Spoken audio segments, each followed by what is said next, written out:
तो गाइस मैं हूँ, मेरा रोल पिता वाला है और ये भाई साहब हैं जो कि इनका नाम बबली है। एक्शन में बबली, एक्टिंग में इनका नाम बबली है। और बंटी अभी गया है और शिवम सर भी आए हैं, वो भी गए हैं, वो भी गए हैं अभी थोड़ा तो सोचा आपको थोड़ा लाइव आज कुछ दिखा दूं और बता दूं। और देखो हम लोग कितनी मेहनत करते हैं और चल रहे हैं भाई साहब कपड़ा पहने। और हमारा आज पप्पा वाला रोल है।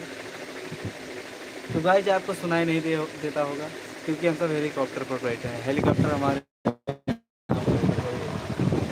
ये रहा हेलीकॉप्टर और हम यहाँ पर बैठे हुए हैं।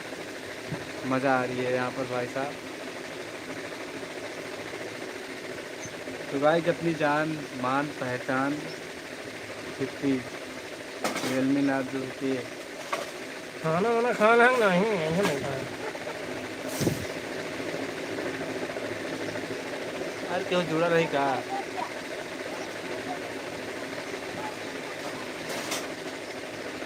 भैया बहुत पैसा आप लगेंगे अगर ये तो लेकिन नकली है।